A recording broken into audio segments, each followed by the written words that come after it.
이진우의 손에 잡히는 경제.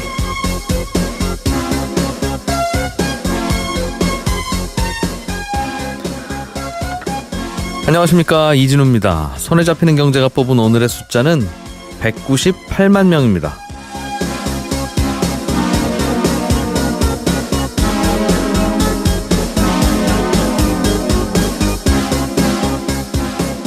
지난 8월에 정부가 집값을 안정시킬 목적으로 파리 부동산 대책을 내놓았었죠. 당시 김현미 국토부 장관이 다주택자들에게 이렇게 이야기를 했었습니다. 내년 4월까지 시간을 드릴 테니까 그 전에 집을 파시든지 아니면 임대사업자로 등록하시든지 하세요. 4월 이후에 파는 집에 대해서는 양도소득세를 중과하겠다면서 한 얘기인데요. 이 양도세 중과의 대상이 되는 집을 2채 이상 가진 다주택자가 우리나라에 작년 11월을 기준으로 모두 198만 명입니다. 이 다주택자들은 집값이 오를 때마다 늘 눈총을 받고 정부 대책에 타깃이 되기도 하지요. 지난번 파리 대책에서도 주택 임대사업자로 등록하면 인센티브를 줄 테니 집을 팔든지 아니면 임대사업자로 등록을 하라는 게 정부의 요구였습니다. 그래서 다주택자들은 임대사업자로 등록하면 나라에서 준다는 그 혜택을 확인하고 집을 팔지 아니면 임대업 등록을 할지 결정하려고 기다리고 있을 텐데요. 그런데 이 임대사업 등록자에 대한 인센티브 방안 발표가 계속 지연되고 있습니다. 처음에는 9월에 한다고 했다가 내일 발표되는 주거복지 로드맵에서는 또 빠지고 올해 안에 하겠다 이러고 있는데요. 역시 총론은 쉬워도 강론을 만들기는 어렵고 목표를 세우는 것보다는 그 목표를 이루는 정책을 만드는 게 몇 배, 몇십 배 더 어렵다는 걸 또 확인하게 됩니다. 어쨌든 임대사업자 인센티브 방안을 기다려온 다주택자들의 고민은 더욱 깊어지게 생겼습니다.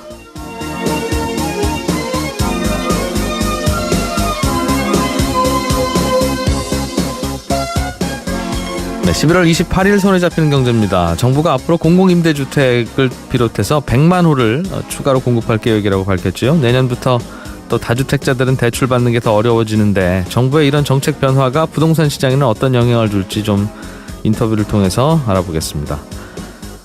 한 청취자께서 요즘 자격이 모자라는 없는 사람들이 아파트 청약을 했다가 당첨이 취소되는 바람에 문제가 많이 생긴다던데 이런 잡음을 해결할 방법은 없는 겁니까? 이런 질문 주셨네요. 친절한 경제에서 답을 또 드려보겠습니다. 오늘은 어쩌다 보니 부동산 이야기를 많이 하게 될 것 같네요. 자, 광고 듣고 오늘 순서 시작하겠습니다.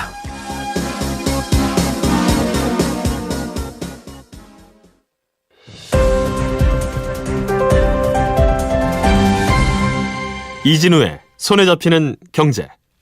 네, 경제 뉴스들 살펴보겠습니다. 한국경제TV 김치형 기자와 함께합니다. 어서 오십시오. 네, 안녕하세요.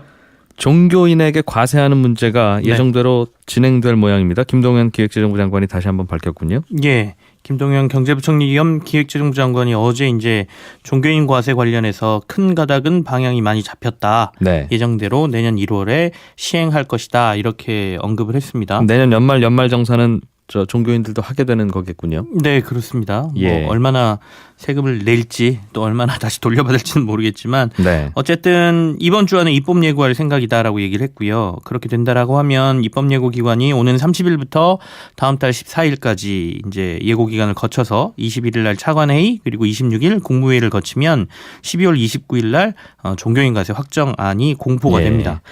종교 활동비를 비과세하느냐 문제가 마지막 걸림돌이었던 것 같은데 예. 이게 무슨 이슈였어요? 이 기독교계에서 좀 많이 요구를 했고요. 그러니까 전체를 다 과세하지 말고 종교 활동비라는 것은 비과세로 해달라. 그러니까 좀 쉽게 말씀드리면 회사에서 회사와 관련된 일을 하는 사람들에게 법인카드 주잖아요. 회사 돈 일단 주죠. 예. 그리고 회사의 활동에 대해서 써라. 예. 그래서 경비 처리를 하거나 이렇게 되잖아요. 그래서 법인카드를 쓰는 돈 같은 경우에는 개인 돈이 아니고 회사에서 지출한 돈으로 이제 보는 거거든요. 그런 식으로 이제 종교 활동비라고 하는 품목 그 항목에 대해서는 이거는 과세에 해당하지 않게 비과세로 좀 처리해 달라라고 요구를 했거든요. 그러니까 일단은 목회자 통장으로 교회에서 주긴 하는데 혹은 절에서 주거나 종교 단체에서 주는데 그게 급여 형태로 주는 게 성격으로 주는 게 아니라 활동하라고 활동비로 주는 거니 예.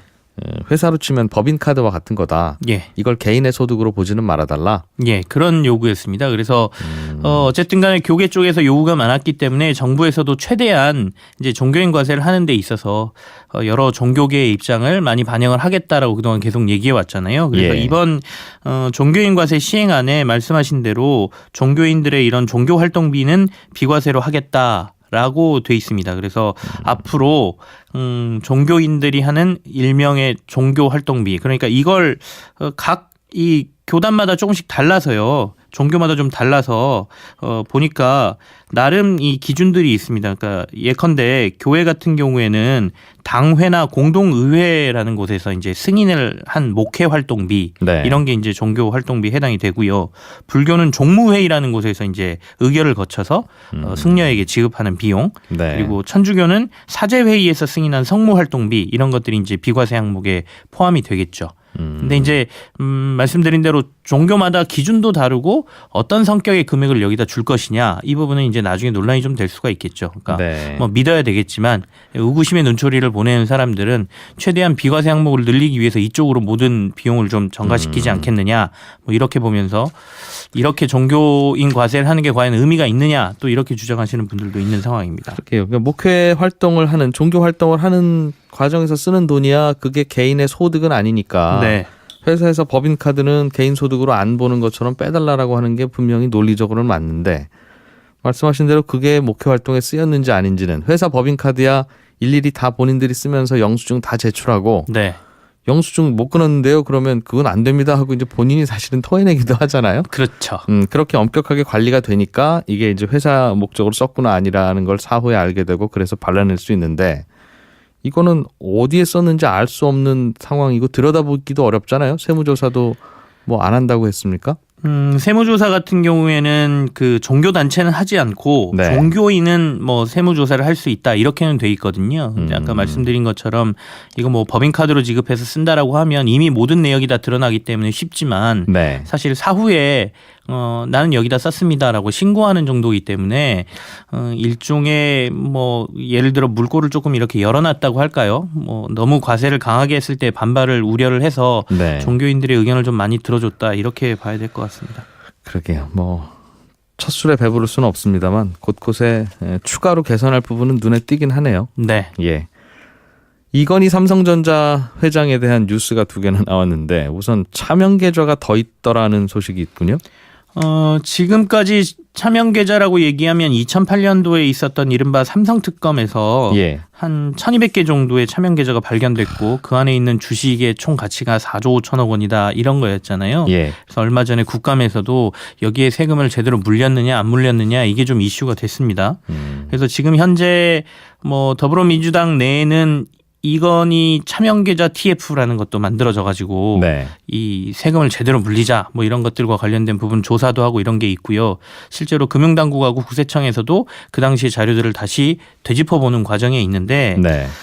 이러던 와중에 박근혜 정부 시절에 그때 기억하시는 분들이 있겠습니다만은 지하경제 양성화라고 해서 네. 해외에 있는 은닉계좌 같은 거 신고하라고 한 적이 있어요. 맞아요. 올해 연말까지 신고하면 봐주는데 예. 그 이후에 들통나면 가중처벌한다 이랬었죠. 그게 2015년도 10월에서 한 6개월 정도 기간을 주고 정부에서 신고하라고 했었거든요. 예. 이때 이건희 회장이 해외 은닉 계좌를 과세 당국에 신고를 했다라는 게 이번에 이제 확인이 된 것이죠. 그래서 예. 이전에 있었던 차명 계좌 1,200개 말고 그 당시에 또 해외 은닉 계좌를 신고한 게 있다. 근데 지금 국세청 쪽에서는 있었다라고만 얘기해주고 이건 개인정보 보호라든지 신상의 문제이기 때문에 얼마 규모고 얼마나 있었는지는 명확히 밝힐 수 없다 이렇게 얘기를 하고 있거든요. 하나 이제 양지로 드러내고 양성화하고 합법화하고 있는 거군요. 예. 더불어민주당의 이건희 차명기자 TF 쪽에서는 어쨌든간 규모도 상당한 것으로 보인다라고 지금 얘기를 하고 있어서 네. 이 차명 계좌가 추가로 있었다는 것 그리고 이전에 2008년도에 사실 차명 계좌 같은 경우에는 선대 회장한테 상속받은 거다 이렇게 삼성에서 주장을 했고 네. 그래 그렇다라고 인정하자 그래서 관련된 세금만 이제 받는 걸로 결론이 난 상태잖아요. 그 세금도 이제 상속받은 거긴 한데 그 무슨 시효가 다 끝나서 예. 미안하지만 못 내겠습니다 하고 안 냈죠. 예, 그래서 상속세로 받은 게 아니라 예. 그 거기에서 있었던 뭐 소득에 관련된 부분만 세금으로 낸 건데 이번 은닉계좌 같은 경우에는 이걸 상속분으로 또 봐야 되느냐 아니면 이 비자금으로 봐야 되느냐 이 문제가 또 있거든요. 그래서 상속분이라고 주장할 것 같은데요. 예, 이미 시효 근데 끝났으니까. 근데 그 당시에 또 그것도 논리적으로 좀 안 맞는 게 물론 이제 그 주가가 많이 올라서 금액이 늘었다 이렇게 볼 수도 있겠지만 과연 선대 회장이 남겨준 상속분이 4조 5천억 말고 또 그 정도 규모가 있었다라고 하면 선대 네. 회장 때 그 정도의 재산이 삼성에 있었나 뭐 이런 논란도 있을 것 같고요. 아무튼 주식으로 갖고 있었으면 저절로 불어났겠죠. 예, 어쨌든 뭐 이게 비자금이냐 상속분이냐 또 다른 논란을 좀 일으킬 것 같습니다. 그런데 이렇게 해외 계좌를 갖고 있었던 게 해외에 통장 만들어 놓고 거기에 보통 예금으로 돈 집어넣었던 게 아니라 네. 도대체 어떻게 갖고 있나 봤더니 삼성생명 주식으로 갖고 있더라 이런 이야기도 있었습니다만. 그렇습니다. 그래서 지금 또 다른 문제가 또 하나 나온 게 금융사들 같은 경우에는 대주주 적격성 심사라는 걸 이제 금융당국이 하게 돼 있거든요. 일반 네. 회사와 달리 금융회사는 사회에 미치는 영향력이 크기 때문에 아무리 지분을 많이 갖고 있다 하더라도 당신이 경영권을 행사할 수 있다 없다를 금융당국에서 심사를 통해서 결정을 합니다. 그 심사가 정성적이죠. 그러니까 전체적으로 뭐 사회적 지탄을 받는 일을 하면 안 된다라든가 그런 예, 뭐 조건이 있었던 불법 거래를 걸로. 했거나 예. 아니면 법적인 처벌을 받았거나 이런 게 있으면 이 대주주 적격 심사에서 이제 탈락을 하게 되고요. 그렇게 되면 지분은 갖고 있으되 의결권을 행사할 수가 없습니다. 그래서 결국엔 경영권을 잃게 되는 이런 모양새거든요. 근데 이번에 이제 삼성에서 추가로 신고했다는 해외 은닉 계좌 같은 경우에는 충분히 이럴 가능성이 좀 있다라는 것이죠. 그래서 지금 그 주장이 있어요. 이 은닉 계좌와 관련된 것은 조세범 처벌법 또는 외국환 거래법을 위반했다라고 볼 수가 있기 때문에 이걸 이제 금융회사 지배구조에 관한 법률로 봐서 적격성 심사를 하고 이 부분이 문제가 있다면 이건희 회장의 지분 현재 해외 은닉 계좌로 돼 있는 이 지분에 대해서 네. 아까 말씀드린 의결권 제한을 하자. 그렇게 되면 결국에는 경영권에 문제가 있을 수 있다. 이 논란도 지금 같이 나온 것이죠. 그 삼성생명의 정점에 이건희 회장이 있는 것은 받아들일 수 없게 되는 거군요. 그럴 수도 있죠. 그 외에도 이제 지분이 있기 때문에 예. 그 나머지 지분은 행사할 수가 있는데 뭔가 죄를 지으면 금융회사의 최대 주주는 안 된다는 게 우리나라 법 아닙니까? 일반 회사 제조업체 최대 주주는 할 수 있는데 네. 금융회사 최대 주주는 더욱더 선한 분이어야 한다는 게 우리나라 금융법이니까. 네, 맞습니다. 앞으로 이게 수속 보도가 어떻게 나올지 모르겠습니다. 대개 삼성 관련 뉴스는 이렇게 나오다 많은 경우들이 꽤 있어서. 예, 가계대출 금리가 또 올랐군요. 네, 그렇습니다. 최근에 이제 시중금리가 오르고 있다라고 말씀을 드리고 있는데요. 가계대출 금리가 지금 2년 9개월 내에 최고치를 기록했다라는 소식인데요. 27일 그러니까 전날 어제 발표한 한국은행이 10월 중 금융기관 가중평균 금리를 보면 은행의 가계대출 금리가 연 3.5%로 전달보다 0.09%포인트가 올랐습니다. 약 0.1%포인트가 올랐네요. 그죠? 예. 8월에도, 그러니까 9월에도 올랐고요. 지금 10월에도 올라서 2달 연속 상승이고요. 네. 아무래도 은행에서 조달하는 은행채 금리가 지금 오르고 있기 때문인데요. 은행채 3년물하고 5년물이 모두 지난 9월에 비해서 0.25%포인트, 0.26%포인트 정도가 올랐습니다. 그러니까 이게 이제 대출 금리에 반영이 되고 있는 것이고요. 쉽게 얘기하면 시중금리가 먼저 오르고 시중금리 오른 게 대출금리에도 반영되고 그 말이네요. 비슷한 폭이니까. 예. 그리고 인터넷 전문 은행들이 나와서 사실 신용대출 금리가 좀 떨어졌었거든요. 8월 달에 3%대로 처음으로 이제 신용대출 금리가 떨어졌었는데 이것도 결국에는 이제 경쟁들이 조금 이제 완화되고 시중금리를 반영하기 시작하면서 지난달 같은 경우에는 4.22%로 2달 연속 오름세를 기록했다 이런 얘기고요. 네. 그렇다면 이렇게 대출금리 올랐는데 예금금리는 올랐냐? 너네 또 예금금리는 안 올렸지 이러시는 분들 계실 텐데 예금금리도 소폭 올랐습니다. 저축성 예금금리가 전달보다 0.1%포인트 정도 올랐어요. 그러니까 아까 말씀드린 대로 대출금리 오른 폭만큼 올랐네요. 이번에. 대출금리보다 조금 더 올렸죠. 이번에는. 그래서 예대금리 차도 살짝 줄었다. 이런 뉴스가 되겠습니다. 은행들끼리 경쟁만 충분히 하면 사실 이거 좀 시비가 떨어뜨릴 수 없어요. 있을 것 같아요. 그럼요. 네. 아니 경쟁을 한 결과로 나온 거라면 하기야 뭐 예금하려는 분이 많아서 그랬을 수도 있고 그런데 경쟁이 충분히 잘 안 되는 것 같으니까 우리가 항상 이상한 눈으로 쳐다보게 되지요. 김영란법 이걸 또 좀 손보자는 이야기들이 그동안 쭉 있긴 했는데 네. 최근의 이슈는 농산물의 경우에는 지금 5만 원으로 제한되어 있는 선물 한도를 네. 좀 농축산물은 높여주자 이게 이슈였죠. 그렇습니다. 그래서 정부에서 그렇게 하겠다, 추진을 하겠다라고 발표한 상태였고 언론들에서도 아마도 김영란법이 이렇게 개정이 될 것이다라고 얘기를 했었는데요. 네. 어제 국민권익위원회에서 전원위원회를 열어서 일명 김영란법 시행령 개정안을 심의를 했거든요. 근데 경론 끝에 개정하지 말자 반대 의견이 더 많은 것으로 결론이 났습니다. 네. 그거는 이제 시행한 지 얼마 안 됐는데 굳이 이걸 고칠 필요가 있겠느냐. 여기서 터주기 시작하면 이제 끝도 없다는 거죠. 예, 법의 취지를 더 살리자라는 의견이 많았고요. 그 권익위원회는 권익위원장을 포함해서 15명이거든요. 근데 어제 3명이 불참하면서 12명만 참가를 했습니다. 위원장도 일정이 있어서 빠졌고 뭐 사무처장은 공석이고요, 현재. 네. 위원 1명도 불참을 하면서 이제 12명이 참석을 했는데요. 위원장이 빠진 이유는 이런 결정 저런 결정에 난 참여하지 않겠다라는 의사를 보인 건지는 사실 잘 모르겠는데 어쨌든 어제 이 전원위원회에서 이렇게 결정이 됐고 이 부분에 대해서 오늘 아침에 청와대에서 국민권익위의 결정을 존중하겠다라고 얘기를 한 상태여서 결국에는 3,5,10이라고 보통 얘기를 하지 않습니까? 식사는 3만 원, 선물은 5만 원, 그리고 경조사비는 10만 원. 예. 이 선물 부분을 농축산 부분만 좀 올리려고 했는데 이것마저 통과가 안 된 상황입니다. 그래서 사실은 농민들이랑 축산물 관련 종사자들 같은 경우에는 경기 침체의 영향이 크다. 좀 올려달라고 지금 계속 요구를 하고 있는 상황인데 말씀하신 대로 한 부분만 올리는 것도 조금 그렇고요. 그리고 법의 취지 도입한 지 얼마 안 됐는데 또 고치느냐 이런 부분도 의견이 커서 아마도 올리는 게 쉽지 않을 것 같아 보입니다. 한국경제TV 김치현 기자였습니다. 고맙습니다. 네, 감사합니다. 알아야 될 것들 많이 안내를 해주고 눈높이에 딱 맞는 만인의 경제 과외 선생님. 다음 순서는 친절한 경제입니다.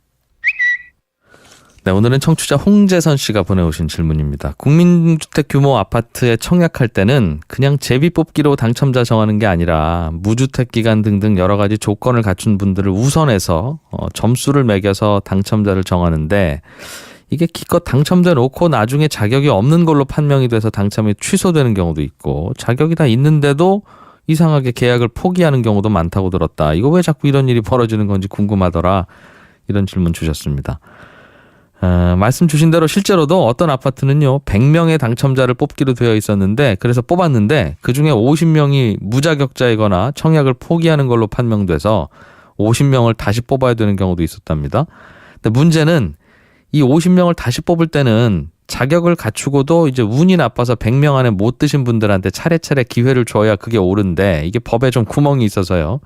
새로 뽑을 때는 그냥 아무한테나 연락하고 그 사람하고 아파트 계약을 할 수 있게 되어 있습니다. 마치 이게 대학 입시로 비유하면 합격생이 등록금 안 내거나 해서 합격이 취소되면 차점자를 선발하는 게 아니라 그냥 대학 이사장 친척 입학시키는 거하고 또 비슷한 그런 구조인 거죠. 법에는 차점자들한테 아파트 계약 기회를 주라고 되어 있긴 한데 그 법도 구멍이 좀 있어서 100명을 추첨했을 때는 차점자를 최대 20명만 추가로 선발해 놓고 그 20명한테 기회를 다 주기만 하면 그래도 모자란 나머지 미달 인원은 건설회사가 마음대로 채워도 되도록 되어 있고요. 그래서 최근에 이걸 40명으로 늘렸는데도 여전히 빈자리가 계속 생기는 바람에 뒷거래가 되고 있습니다. 예를 들면 경쟁률이 200대 1인 아파트인데 어쩌다 빈자리가 하나 났습니다. 저희한테 1,000만 원 주시면 선생님이 계약할 수 있도록 해드릴게요. 이런 전화 간다는 거죠. 그러면서 그 1,000만 원은 이제 업자들이 받아가는. 그래서 아예 분양업자들이 처음부터 이런 장사를 노리고 처음부터 남의 청약 통장을 무더기로 사서 자격이 되건 안 되건 막 청약을 합니다. 여기저기에 청약 통장 삽니다 이런 광고들이 많은데 다 이런 데 쓰려고 하는 거죠. 그러면 경쟁률도 올라가고 그러다 보면 무자격 탈락자도 되고 생기겠죠. 자격이 되는 통장인데 당첨됐으면 또 그냥 계약 포기를 시키고 그러고 나서 생긴 빈자리를 뒤에 자기들한테 뒷돈 주는 사람들한테 몰래 이제 파는 겁니다. 물론 이러는 게 불법이긴 한데 단속을 잘 안 하니까요. 이 문제를 가장 손쉽게 해결하는 방법은 고민을 해보니 요즘 청약은 인터넷으로 전산으로 다 하니까 누가 청약해서 누가 당첨됐는지는 투명하게 다 나오지 않습니까? 그러면 그중에서 무자격자나 계약 포기자가 나오면 그 명단도 그냥 시군구청에 신고를 하도록 하고 시군구청에서 추가로 당첨자를 뽑는 방식으로 그렇게 하면 되는데 지금은 추첨까지는 나라에서 다 엄격하게 들여다보고 나중에 추첨 이후에 미달 채우는 일은 다 업자들한테 맡기다 보니까 업자들이 알아서 이제 명단을 채우면서 본인들 욕심도 같이 채우는 그런 상황이 생기는 겁니다. 그러니까 추첨까지만 관리할 게 아니라 추첨 이후에 생기는 탈락자, 미달자 관리도 정부에서 투명하게 전산으로 좀 챙기도록 하면 되겠죠. 물론 이제 신경도 써야 되고 비용도 더 들기는 합니다만. 예, 친절한 경제였습니다.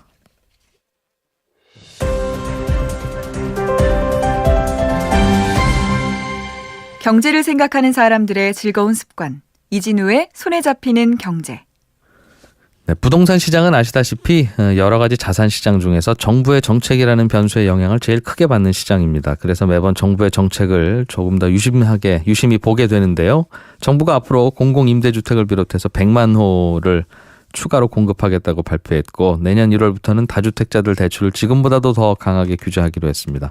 이런 정책들이 부동산 시장에는 어떻게 영향을 줄지 오늘 KB국민은행의 박합수 수석부동산 전문위원을 전화로 연결했습니다. 안녕하십니까? 네, 안녕하십니까? 요즘 여기저기 상담하시느라고 바쁘시죠? 예, 그렇습니다. 예, 그만큼 또 부동산 시장에 다른 때보다 많은 분들이 관심을 갖고 있다는 뜻 같기도 한데 일단 네네. 정부의 발표를 좀 여쭤보죠. 정부에서 공공임대주택 100만 호를 짓겠다고는 했는데 어디에 짓겠다고는 아직 발표를 안 한 것 같습니다. 네, 그렇습니다. 그 발표는 이제 29일 날 할 예정인데 당장 내일이죠. 내일이네요. 예. 예, 공공임대가 65만 호로 예정이 돼 있고 네. 공공에서 지원하는 민간임대가 20만 호, 공공 분양하는 것이 이제 15만 호에서 합쳐서 100만 호가 되겠습니다. 지금 이제 알려진 바로는 공공주택 지구로 별도로 지정을 해서 이를테면 이제 알려진 지역의 군포라든가 성남, 의왕 같은 지역에 1차적으로 한 40개 지역을 이제 선정해서 연차적으로 공급하겠다는 얘기고요. 네.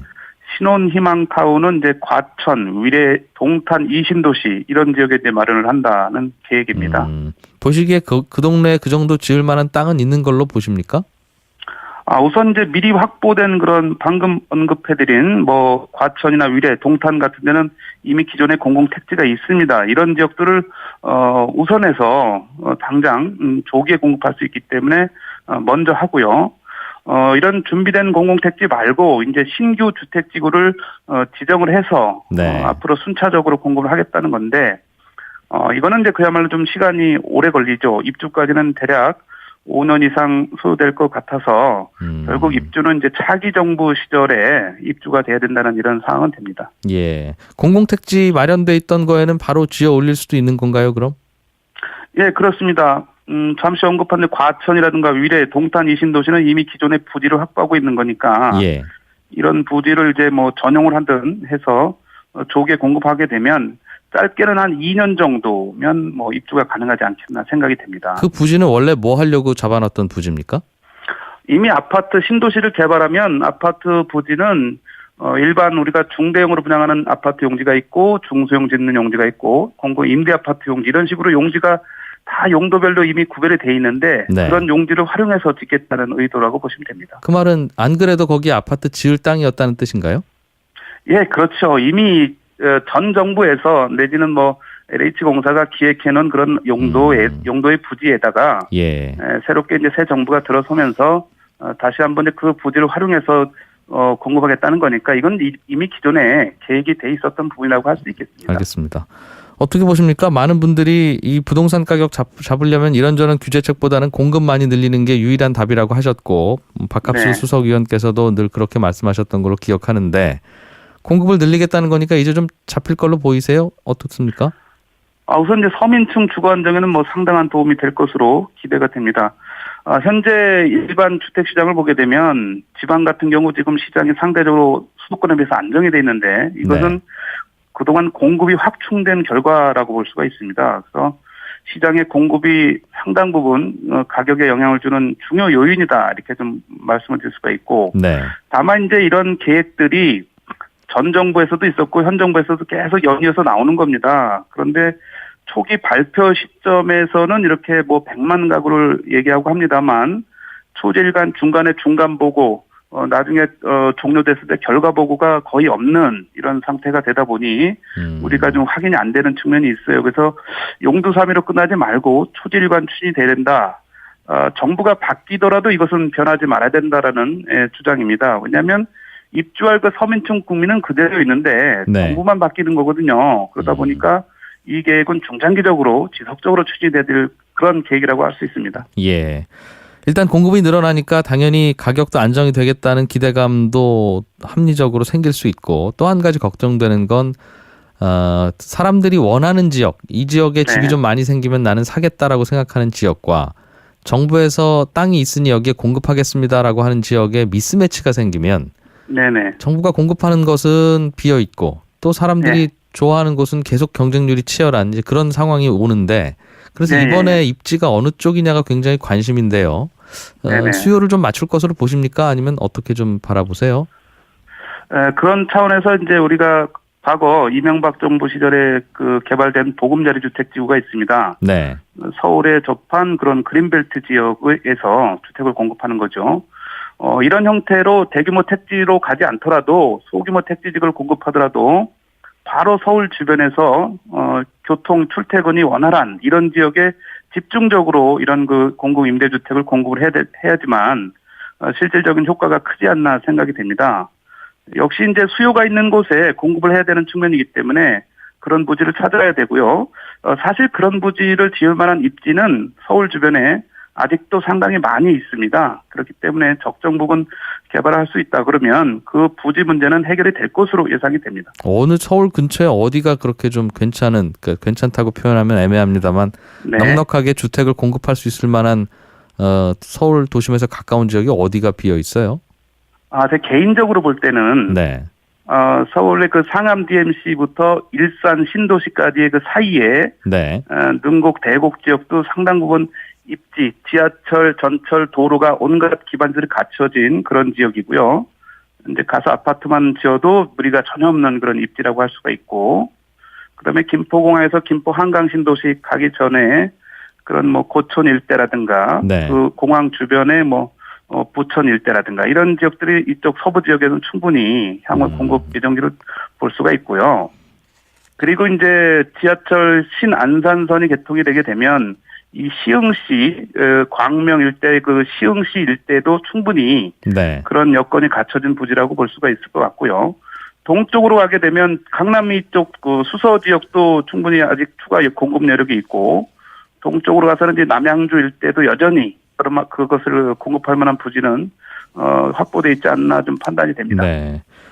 정부가 내일 뭐 어디에 짓겠다고 구체적인 지역까지 발표할지는 잘 모르겠습니다. 먼저 발표하고 나면 또 그쪽에 또 땅 투기 문제가 생길 테니까요. 다만 정부에서 생각하고 구상하고 있는 것하고 박 의원님 예상하시는 그런 후보지하고도 비슷할 거라고 보세요?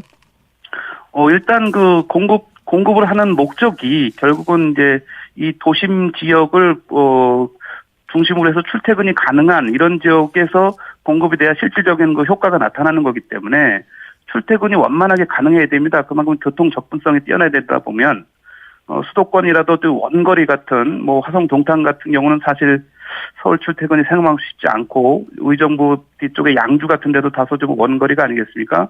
이런 지역들보다는 서울에 밀접한 지역들 위주로 공급하게 되면 충분히 효과는 좀 나타날 거로 봅니다. 네.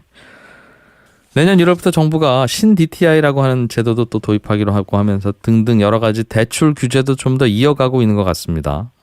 부동산 시장을 좀 과열을 시켜보겠다는 뜻 같은데 이런 움직임도 어떤 영향을 줄 걸로 보십니까? 우선 이제 뭐 DTI, 신 DTI, DSR 이렇게 해서 이제 우리에게 좀 용어가 이제 영어 약자로 다가오기 때문에 그것만 잠깐 좀 설명을 드리고 시작을 하면 DTI는 본건 받는 그 당시 본건 주택담보대출의 원리금하고 나머지 기타 대출은 이자만 해서 이걸 이제 소득 대비로 계산하는 비율이고요. 신 DTI는 본건 플러스 기타 주택담보대출이 있으면 모두 다 원리금입니다. 그러니까 모든 주택담보대출의 원리금 플러스 기타 대출은 이자만 이런 식으로 이제 소득 대비 또 비율을 따지고 DSR은 모든 대출의 원리금을 가지고 따집니다. 신용대출이 있으면 이거는 10년 분할 상환으로 해서 원리금을 계산합니다. 그만큼 이제 DSR 제도가 가시화가 되게 되면 대출을 받을 수 있는 금액이 확연히 줄어든다는 거죠. 이렇게 될 경우 이제 매매 시장에서는 매수 여력의 그 한계를 가져오는 이 대출이 이제 구매력의 보충 차원이라고 보면 그만큼 한계를 가져오기 때문에 중산층 이하 서민층 그만큼 이제 소득 증빙이 어려운 이런 실수요자의 위축이 좀 불가피할 것으로 예상은 된다라고는 볼 수 있을 것 같고요. 네. 대출을 받아서 집을 사기 어려울 경우에는 이제 전월세 시장에 계속 좀 머물러야 되는 경우가 생기기 때문에 그만큼 전세 가격 상승이라든가 이런 부분에 대한 일부 우려도 있다라고 좀 볼 수 있을 것 같습니다. 네. 그리고 이제 여기에 대출 규제뿐만 아니라 지금 금리 인상이 지속적으로 예고가 되고 있기 때문에 그만큼 상환에 대한 부담도 늘어나서 주택 시장 전체는 좀 이런 그 공급 상황만 아니라면 이 대출만 본다 그러면 보합세 정도에 좀 머물러야 되지 않나 생각이 듭니다. 네. 박 의원께서는 개인적으로나 혹은 어디 강의 나가시거나 하면 질문 많이 받으실 텐데 대부분이 네네. 집 없으신 분들은 어떻게 좀 무리해서라도 집을 얼른 장만해야 됩니까? 아니면 좀 기다려도 됩니까? 이런 질문일 것이고 네네. 집을 팔 집이 있으신 분은 얼른 팔아야 됩니까? 아니면 좀 더 들고 있을까요? 이런 질문일 텐데요. 각각 어떻게 답을 주십니까? 예, 그런 질문은 지금 방송하는 이 전에도 지금 그 답을 해보고 있습니다. 예. 이 매수 시기 질문을 받을 때마다 개인적으로 좀 안타까운 것은 아직도 집을 안 사고 뭐 하셨냐라는 대물음을 좀 하고 싶은데 이미 좀 지나간 일이고요. 지금 상태에서는 이제 단기간 내 가격이 급등을 했고 내년 가을 이후에 또 서울의 경우 입주량이 좀 늘어남고 19, 20, 21에는 우리가 서울에서도 이제 부족하지 않을 정도로 공급량이 확충이 됩니다. 이런 상태가 되면서 이제 대출 규제까지 방금 언급한 대로 있고 금리 인상 이런 상황되기 때문에 서둘러서 당장 매입을 하기보다는 내년 초 상황을 좀 지켜보면서 대응을 해도 크게 무리는 되지 않지 않냐 이런 생각이 들고요. 역시 이제 나 또한 상환을 해야 되기 때문에 그런 자금 상환 계획 이런 부분에 대해서도 좀 철저히 준비를 해야 될 필요는 있을 것 같고요. 네. 매도를 한다는 차원에서 보게 되면 그 아파트 단지를 집중적으로 좀 분석을 해야 될 필요가 있습니다. 미래 가치가 과연 있는 거냐, 제대로 된 알짜 하나를 가지고 있겠다는 전략하에 이제 나머지를 정리하는 거냐 이런 차원에서도 좀 분석이 좀 필요하고요. 양도세 중과세도 또 내년에 4월부터 시행될 예정이기 때문에 그에 따른 변화, 뭐 임대주택 사업자로의 또 대응 이런 여러 가지 차원에서 이 매도는 좀 다각적으로 분석을 해볼 필요가 있습니다. 알겠습니다. 세금 문제야 각자에게 뭐 달려 있는 문제겠습니다만 어떤 게 팔지 말아야 할 좋은 아파트인지는 다음번에 또 그럼 기회 있는 때 한번 구체적으로 여쭤보죠. 또 구매하실 분들도 또 그런 기준을 가져야 될 테니까요. 예, 그렇습니다. 알겠습니다. KB국민은행의 박합수 수석 부동산 전문위원이었습니다. 네.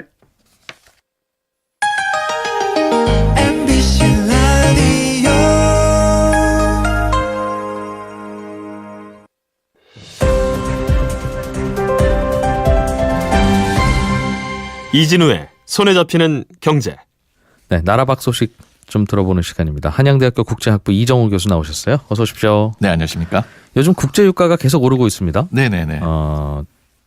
언론에서는 뭐 이란과 카타르 간의 지역적인 긴장, 또 사우디아라비아 내부의 정정 문제 등등 뭔가 지정학적 갈등 때문에 기름값이 오르는 거다까지는 해석을 해놓은 것 같은데 그거 말고 근데 이제 잘 알려지지 않은 다른 이유들도 꽤 있어요. 네, 그 다른 이유에 대해서 이코노미스트가 좀 분석을 했는데요.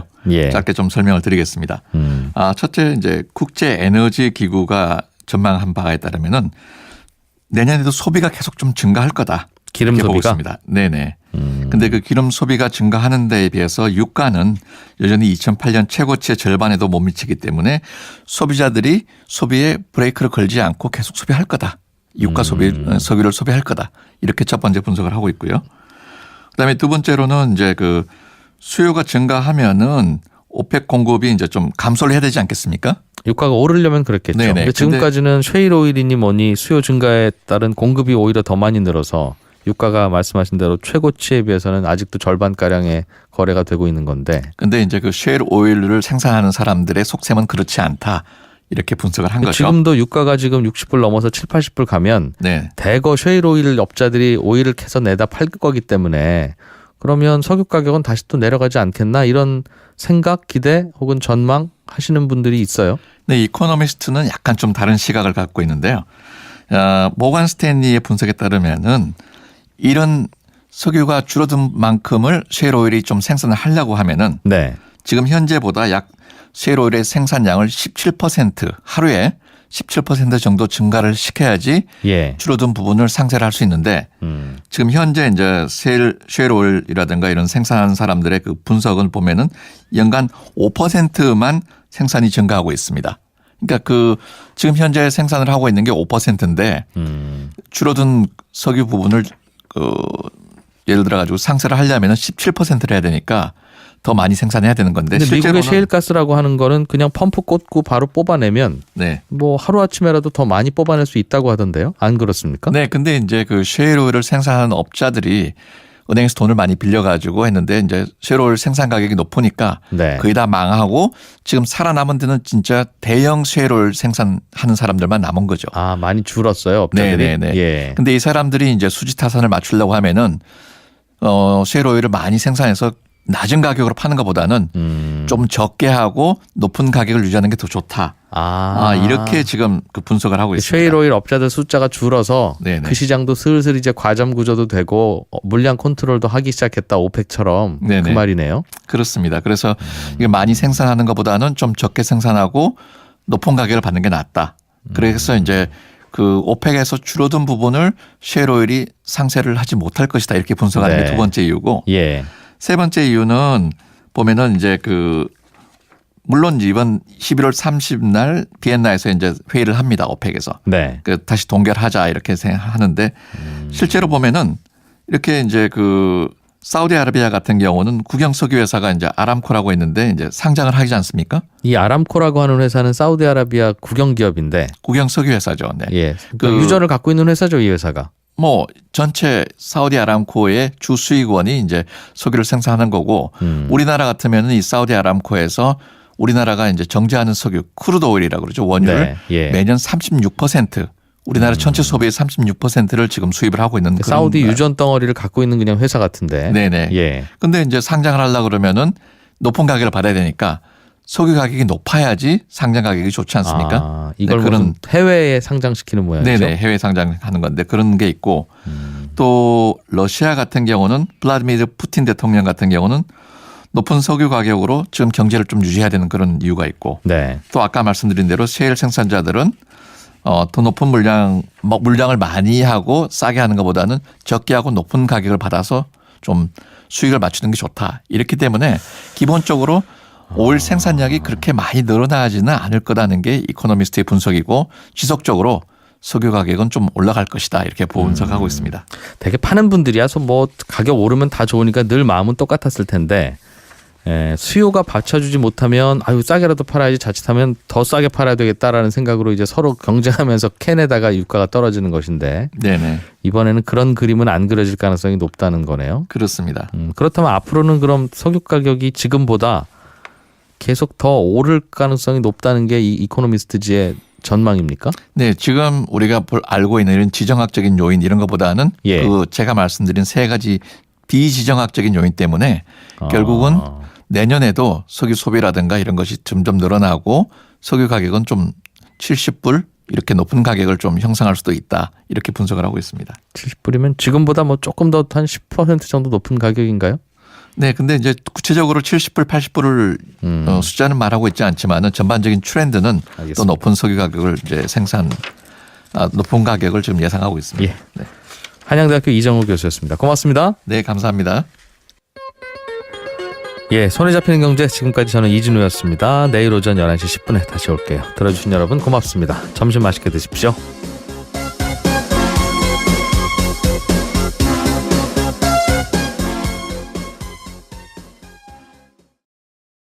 예. 그 나머지 지분은 행사할 수가 있는데 뭔가 죄를 지으면 금융회사의 최대 주주는 안 된다는 게 우리나라 법 아닙니까? 일반 네. 회사 제조업체 최대 주주는 할 수 있는데 네.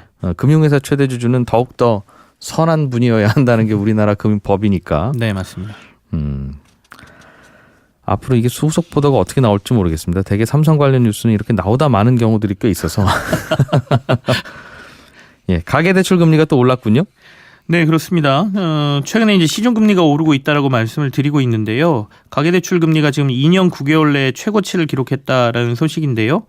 27일 그러니까 전날 어제 발표한 한국은행이 10월 중 금융기관 가중평균 금리를 보면 은행 은행의 가계대출 금리가 연 3.5%로 전달보다 0.09%포인트가 올랐습니다. 약 0.1%포인트가 올랐네요. 예. 8월에도, 그러니까 9월에도 올랐고요. 지금 10월에도 올라서 2달 연속 상승이고요. 네. 아무래도 은행에서 조달하는 은행채 금리가 지금 오르고 있기 때문인데요. 은행채 3년물하고 5년물이 모두 지난 9월에 비해서 0.25%포인트, 0.26%포인트 정도가 올랐습니다. 그러니까 이게 이제 대출금리에 반영이 되고 있는 것이고요. 쉽게 얘기하면 시중금리가 먼저 오르고 시중금리 오른 게 대출금리에도 반영되고 그 말이네요. 비슷한 폭이니까. 예. 그리고 인터넷 전문 은행들이 나와서 사실 신용대출 금리가 좀 떨어졌었거든요. 8월 달에 3%대로 처음으로 이제 신용대출 금리가 떨어졌었는데 이것도 결국에는 이제 경쟁들이 조금 이제 완화되고 시중금리를 반영하기 시작하면서 지난달 같은 경우에는 4.22%로 2달 연속 오름세를 기록했다 이런 얘기고요. 네. 그렇다면 이렇게 대출금리 올랐는데 예금금리는 올랐냐?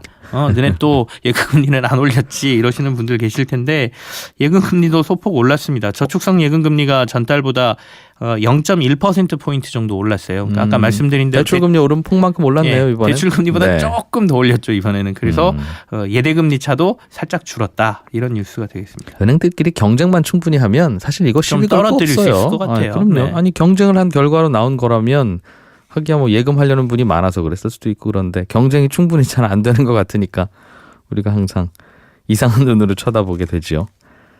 김영란법 이걸 또 좀 손보자는 이야기들이 그동안 쭉 있긴 했는데 네. 최근의 이슈는 농산물의 경우에는 지금 5만 원으로 제한되어 있는 선물 한도를 네. 좀 농축산물은 높여주자 이게 이슈였죠. 그렇습니다. 그래서 정부에서 그렇게 하겠다, 추진을 하겠다라고 발표한 상태였고 언론들에서도 아마도 김영란법이 이렇게 개정이 될 것이다라고 얘기를 했었는데요. 네. 어제 국민권익위원회에서 전원위원회를 열어서 일명 김영란법 시행령 개정안을 심의를 했거든요. 근데 이진우의 손에 잡히는 경제. 네, 경제 뉴스들 살펴보겠습니다. 한국경제TV 김치형 기자와 함께합니다. 어서 오십시오. 네, 안녕하세요. 종교인에게 과세하는 문제가 예정대로 진행될 모양입니다. 김동연 기획재정부 장관이 다시 한번 밝혔군요. 예. 김동연 경제부총리 겸 기획재정부 장관이 어제 이제 종교인 과세 관련해서 큰 가닥은 방향이 많이 잡혔다. 네. 예정대로 내년 1월에 시행할 것이다. 이렇게 언급을 했습니다. 내년 연말 정산은 저 종교인들도 하게 되는 거겠군요. 네, 그렇습니다. 예. 뭐 얼마나 세금을 낼지 또 얼마나 다시 돌려받을지는 모르겠지만 네. 어쨌든 이번 주 안에 입법 예고할 생각이다라고 얘기를 했고요. 그렇게 된다라고 하면 입법 예고 기관이 오는 30일부터 다음 달 14일까지 이제 예고 기간을 거쳐서 21일 날 차관회의 그리고 26일 국무회의를 거치면 12월 29일 날 종교인 과세 확정안이 공포가 예. 됩니다. 종교 활동비를 비과세하느냐 문제가 마지막 걸림돌이었던 것 같은데 예. 이게 무슨 이슈였어요? 이 기독교계에서 좀 많이 요구를 했고요. 그러니까 전체를 다 과세하지 말고 종교 활동비라는 것은 비과세로 해달라. 그러니까 좀 쉽게 말씀드리면 회사에서 회사와 관련된 일을 하는 사람들에게 법인카드 주잖아요. 회사 돈 일단 주죠. 예. 그리고 회사의 활동에 대해서 써라. 예, 그래서 그렇게. 경비 처리를 하거나 이렇게 네. 되잖아요. 그래서 법인카드를 쓰는 돈 같은 경우에는 개인 돈이 아니고 회사에서 지출한 돈으로 이제 보는 거거든요.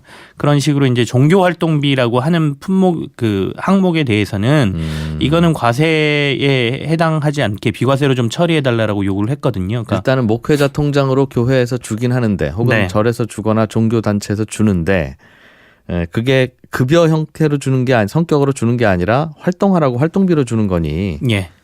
회사로 치면 법인카드와 같은 거다. 예. 이걸 개인의 소득으로 보지는 말아달라. 예, 그런 요구였습니다. 그래서 어쨌든 간에 교계 쪽에서 요구가 많았기 때문에 정부에서도 최대한 이제 종교인 과세를 하는 데 있어서 여러 종교계의 입장을 많이 반영을 하겠다라고 그동안 계속 얘기해 왔잖아요. 그래서 예. 이번 종교인 과세 시행안에 말씀하신 대로 종교인들의 이런 종교 활동비는 비과세로 하겠다. 라고 돼 있습니다. 그래서 앞으로 종교인들이 하는 일명의 종교 활동비 그러니까 이걸 각 이 교단마다 조금씩 달라서요. 종교마다 좀 달라서 보니까 나름 이 기준들이 있습니다. 그러니까 예컨대 교회 같은 경우에는 당회나 공동의회라는 곳에서 이제 승인을 한 목회 활동비 네. 이런 게 이제 종교 활동비 해당이 되고요. 불교는 종무회의라는 곳에서 이제 의결을 거쳐서 승려에게 지급하는 비용 네. 그리고 천주교는 사제회의에서 승인한 성무활동비 이런 것들이 이제 비과세 항목에 포함이 되겠죠. 근데 이제 말씀드린 대로 종교마다 기준도 다르고 어떤 성격의 금액을 여기다 줄 것이냐 이 부분은 이제 나중에 논란이 좀 될 수가 있겠죠. 그러니까 네. 뭐 믿어야 되겠지만 의구심의 눈초리를 보내는 사람들은 최대한 비과세 항목을 늘리기 위해서 이쪽으로 모든 비용을 좀 전가시키지 않겠느냐 뭐 이렇게 보면서 이렇게 종교인 과세를 하는 게 과연 의미가 있느냐 또 이렇게 주장하시는 분들도 있는 상황입니다. 그렇게요. 그러니까 목회 활동을 하는 종교 활동을 하는 과정에서 쓰는 돈이야 그게 개인의 소득은 아니니까 네. 회사에서 법인카드는 개인 소득으로 안 보는 것처럼 빼달라고 하는 게 분명히 논리적으로는 맞는데 말씀하신 대로 그게 목회 활동에 쓰였는지 아닌지는 회사 법인카드야 일일이 다 본인들이 쓰면서 영수증 다 제출하고 네. 영수증 못 끊었는데요. 그러면 그건 안 됩니다 하고 이제 본인이 사실은 토해내기도 하잖아요. 그렇죠. 그렇게 엄격하게 관리가 되니까 이게 이제 회사 목적으로 썼구나 아니라는 걸 사후에 알게 되고 그래서 발라낼 수 있는데 이거는 어디에 썼는지 알 수 없는 상황이고 들여다보기도 어렵잖아요. 세무조사도 뭐 안 한다고 했습니까? 세무조사 같은 경우에는 그 종교단체는 하지 않고 네. 종교인은 뭐 세무조사를 할 수 있다 이렇게는 돼 있거든요. 근데 아까 말씀드린 것처럼 이거 뭐 법인카드로 지급해서 쓴다라고 하면 이미 모든 내역이 다 드러나기 때문에 쉽지만 네. 사실 사후에 나는 여기다 썼습니다라고 신고하는 정도이기 때문에 일종의 뭐 예를 들어 물꼬를 조금 이렇게 열어놨다고 할까요? 뭐 너무 과세를 강하게 했을 때 반발을 우려를 해서 네. 종교인들의 의견을 좀 많이 들어줬다 이렇게 봐야 될 것 같습니다.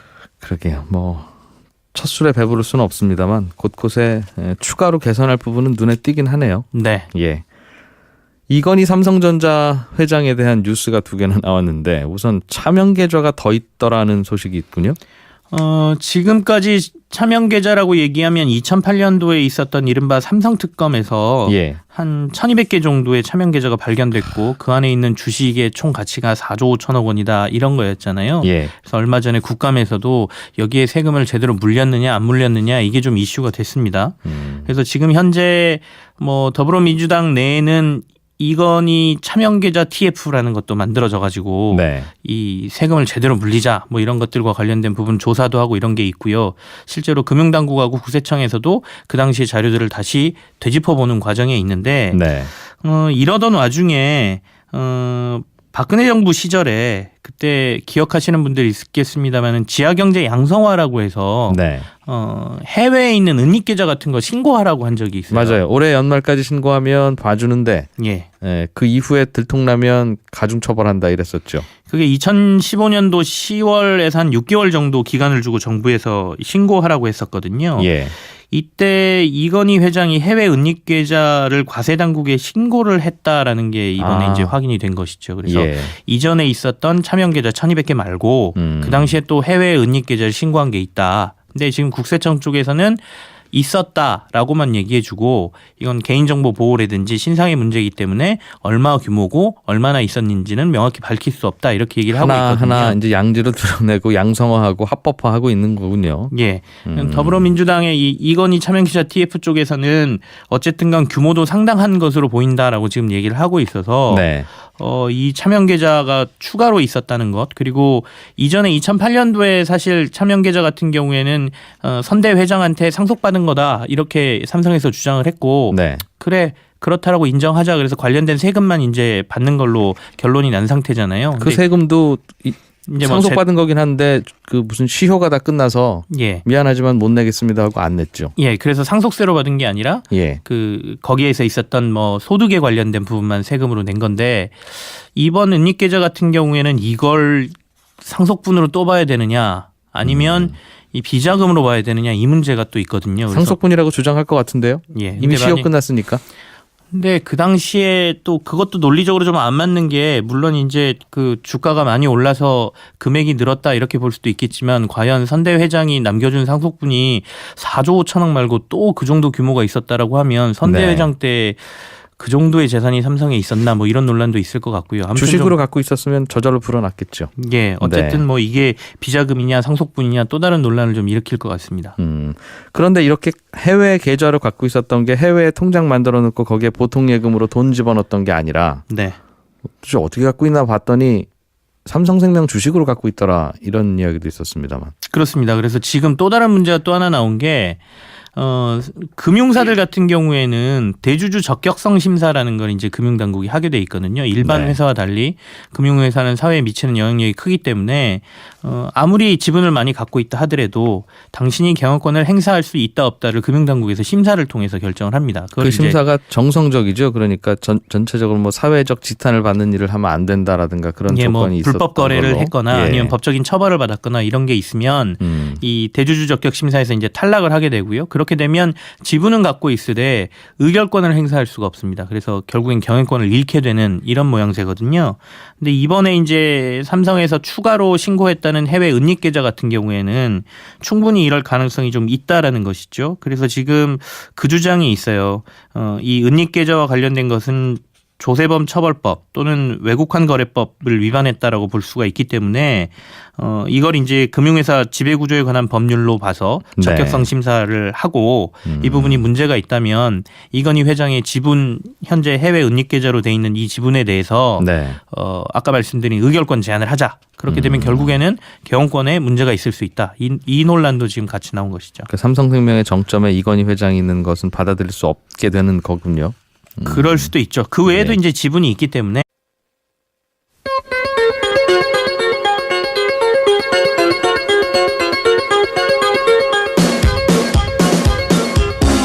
이진우의 손에 잡히는 경제.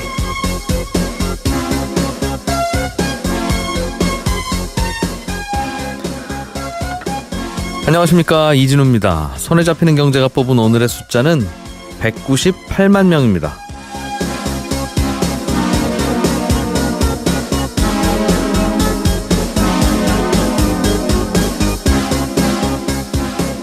지난 8월에 정부가 집값을 안정시킬 목적으로 파리 부동산 대책을 내놓았었죠. 당시 김현미 국토부 장관이 다주택자들에게 이렇게 이야기를 했었습니다.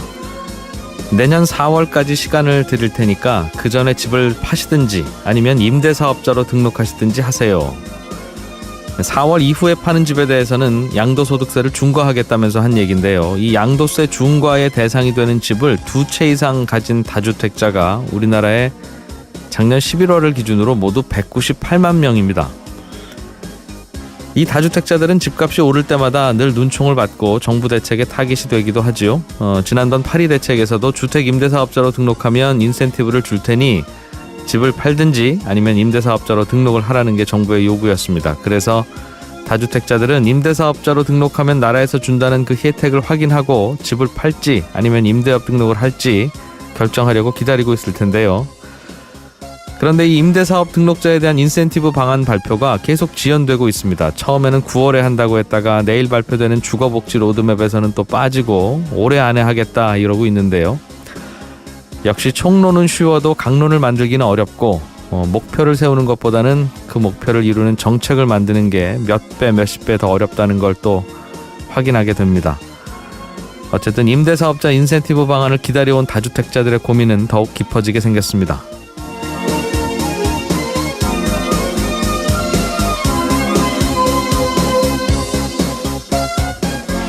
네, 11월 28일 손에 잡히는 경제입니다. 정부가 앞으로 공공임대주택을 비롯해서 100만 호를 추가로 공급할 계획이라고 밝혔죠. 내년부터 또 다주택자들은 대출받는 게 더 어려워지는데 정부의 이런 정책 변화가 부동산 시장에는 어떤 영향을 줄지 좀 인터뷰를 통해서 알아보겠습니다. 한 청취자께서 요즘 자격이 모자라는 없는 사람들이 아파트 청약을 했다가 당첨이 취소되는 바람에 문제가 많이 생긴다던데 이런 잡음을 해결할 방법은 없는 겁니까? 이런 질문 주셨네요. 친절한 경제에서 답을 또 드려보겠습니다. 오늘은 어쩌다 보니 부동산 이야기를 많이 하게 될 것 같네요. 자, 광고 듣고 오늘 순서 시작하겠습니다.